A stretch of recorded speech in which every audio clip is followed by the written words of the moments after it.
bracket number 1, listing feedback doesn't matter. So stop worrying about it, Nicole. I know you've been up all night worrying about this. Oh, worrying about my feedback? Worrying about feedback. Always. Worrying about this topic. Mm-hmm. So opinion piece written by Teresa Boardman. She's been doing a lot of good writing on Inman lately. Before we get into her opinion, what's your opinion? Well, it's interesting. Like as a listing agent, you're talking about? As a listing agent. Yes. On feedback. So let's pretend I'm the seller. What's your suggestion to me on I want feedback or I expect feedback? This is before maybe the listing. How would you explain it to me? Well, I mean, I do explain that where we won't always get feedback, but I'll do my best to get feedback. I will say though that if I'm like highly dependent on feedback, I'll pick up the phone and call the agent and try to get something out of them. A text, a phone call, at least more. How many times do you try? What's your... I would text and call, and if they don't call me back, I'll let the agent know, or I'll let the seller know, like, obviously that they're not interested if I haven't gotten any feedback. Because again, I'll be honest, as a buyer's agent, I am probably one of the worst when it comes to filling out those automated sheets. I rarely, unless I really feel like there was something important for them to know. But what is very interesting, again, and we'll get into this article, I am curious what your opinion is, but there are some very interesting things in here about like confidentiality and, you know, should we really be taking the buyer's agent's opinion, not the buyer's opinions, but a lot of times you just get the buyer's agent that they're filling out on showing time. What they're in, that's all you're getting. One of the targets on there is how is it priced? Obviously, every buyer's agent is going to say that it's overpriced because what are they doing? Like their job. Or priced well. I mean, you could be not. I always say that it's over. If my buyer's interested in it, I'm 100% going to say that it's overpriced. Sure. That's part of the negotiation. What I'm saying is, if you're not interested, a lot of times you see prices right.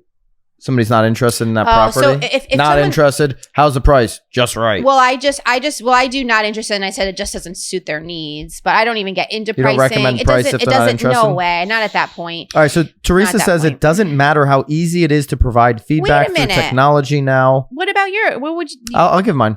Some buyer agents are just not going to do it. You said that. There isn't any point in making a big deal out of it, and here's why. So, okay, obviously technology's made it easy. You've got showing time. You've got these other showing apps where they've set the appointment, the showing appointment. Obviously, as agents, we know this. We set the appointment, and that feedback automatically comes. A lot of times it's like before you're leaving the house, right? Oh my goodness, it pops up before. Or if you're late to the appointment because it's like you're running behind, you're already getting feedback things. And then you get the darn thing every single day. Every single day at the same time. It keeps popping up. Now, it's just as easy for, you know, buyer agents to really fill this out as it is for that feedback to automatically go to that seller, right? And we do that here with our team. The feedback will automatically go back to the seller. Now, we also have a system where our listing coordinator will, because a lot of times it's not filled out. We've heard this feedback so many times where, and she points it out, it's like,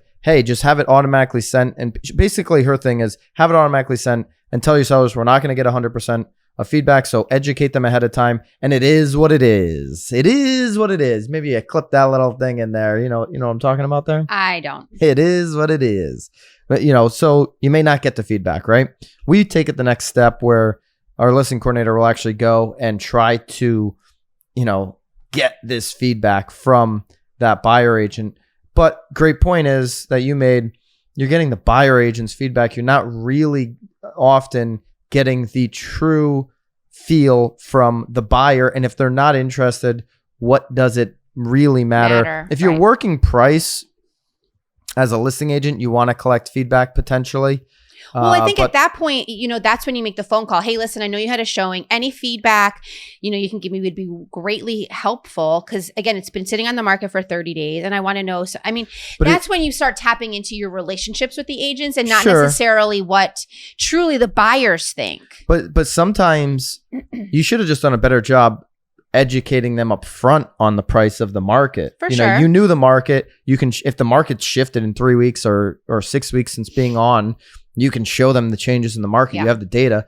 So, well, it's funny though. You should just do a better job up front. Because isn't that like I feel like one of the main reasons, and again, we haven't seen town tours in they talk over about that, like, a year. Like sellers will be like, I want all the agents to give feedback. In our market, the broker open tour is not a big thing. You go to like Greenwich, Connecticut, or parts of California, the broker tour is still a big thing. But it's honestly a big thing. Usually, again, unless it's like a new listing, but typically agents are putting a house on a town tour. And I'm just talking kind of specifically maybe for our area, because it has been on the market for a bit and they're looking for the feedback. They're looking for agents to go in and fill out the little info sheet so that they have a little bit more ammunition to hit them up. Here's the only value I see in a broker tour. You're talking about a town tour. Like a town like Thursday afternoon. I'm talking about a Thursday afternoon tour where there's a whole bunch of properties. Yeah, just during agents. The day. The only value I see in a broker open or a broker tour, whichever one, would be extremely high priced properties where you want to get 50 of the best luxury agents into the property so that if, boom, somebody comes in from out of town, out of country, and they're like looking for, I'm looking for something 10,000 square feet. Do you think 50 of the best agents are going on like a town tour? In those markets, a lot of times they are. I'm just talking about California. Here. Yeah. No, here in our market, no. And I'd love in the comments what's happening in your market with broker tours. Are they happening? If you're in a median price point market, the broker tours will always be a waste of time. Okay, it'll be a good opportunity maybe to drink. I think if you're a new agent, I think it's a great education for you. Look at the houses, see what the prices are. But value to the seller, because we represent the client, right?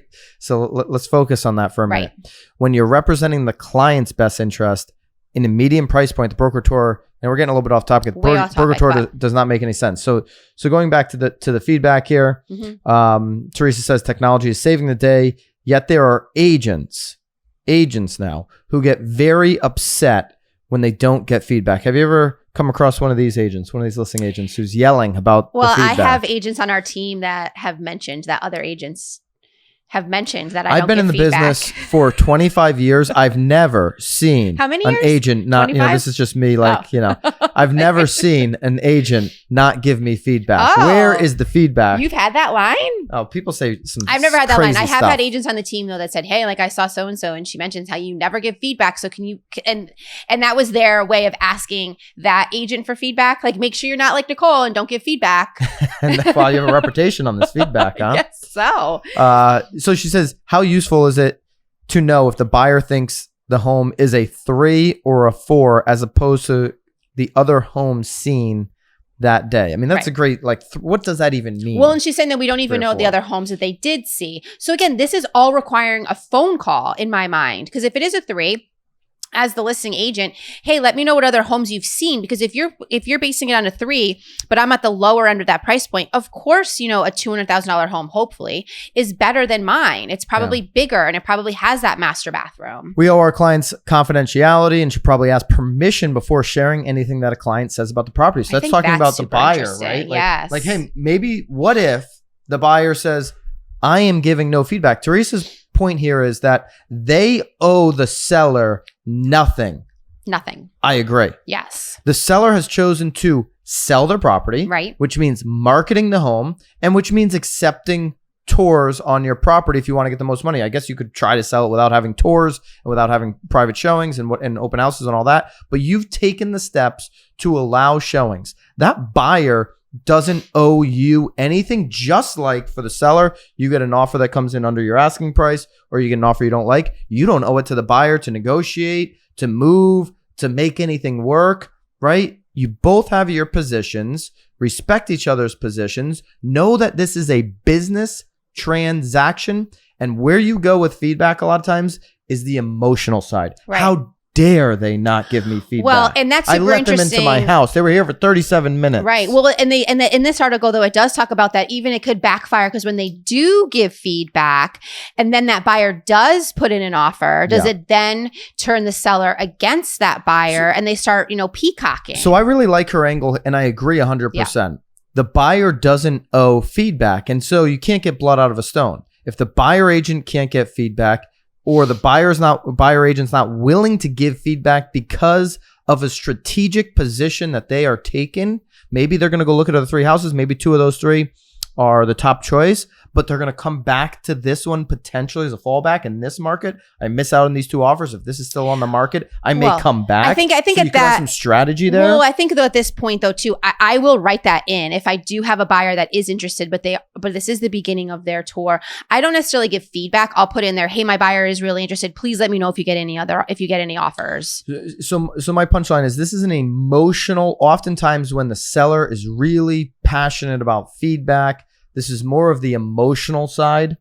And it comes down to the agent ahead of time, the listing agent, really educating. She says recalibrating how their they're expectation for sure about the process, which is really the job of the listing agent from the moment they take that listing. I mean, you have to be preparing them for every case scenario. Read the comments though. I haven't read them yet. We linked this. I imagine that there would be a lot. That's why I was kind of excited to hop into it. We always link up the article, so if you're on YouTube, you'll be able to check that out. If you're on YouTube, by the way, we'd love for you to consider subscribing if you enjoy this content. But Ed says it's called professional courtesy. But again, and Ed, I would, if you can't get feedback or you're just not, you can't get blood out of a stone. So I mean, what are you going to do with that? Professional courtesy might just be, hey, enjoyed the tour. Thanks for letting us in. Thank you for letting me in. What does that do for your day? Yeah. Nothing. The only valid feedback from buyers, whether or not they make an offer on the property. So there's the other side from Dennis. Well, I agree. Again, if I haven't been able to get feedback, they clearly don't like the home. I mean, period. End of story. It doesn't matter if Shirley doesn't like it because Barbara is putting in an offer. Dave disagrees with the article. Helps listing agent overcome sellers that think their home is worth more. I always give feedback when I show a listing. Now, Dave, the buyer doesn't care about the listing agent or the seller if they're moving on from the property. They're on a mission. Or that you overlisted it and you're trying to get a reduction. They're on a mission to buy themselves a home. So why would they care? Now, as the buyer agent, if I'm the buyer agent, you're the listing agent, and I've got a great relationship with you and I want to keep that relationship, and you just say to me, hey, Byron, what's the feedback? Well, my buyer's not willing to give feedback. Well, what's your opinion? Hey, I think you really overpriced it, Nicole. How many martinis did you have with the seller when you took the listing? Again, you have to pick up the phone. Right? These are all phone calls. I may give you, and that's a phone call or a text if if we know each other. I may give you just my opinion. You're not going to call me a drunk over feedback either. Not when the seller's going to see it. That's right. That's going to be a phone conversation. Of course. Yeah. Someone had to say it. Sam says, well done. So a lot of people like the article. Some people disagree. And so a lot of good comments there. I thought it was a really active comment box. I will say though that it is, I never really thought about it as the confidentiality side because it is. I mean, what your client, if you're representing the seller or the buyer, what they are saying is confidential. I mean, so it does actually, bring up some interesting points that I'll hop on that horse and well-written short piece. Hey guys, if you enjoyed this short clip from The Real Word, click here for another one. Or if you like the full episode, click here.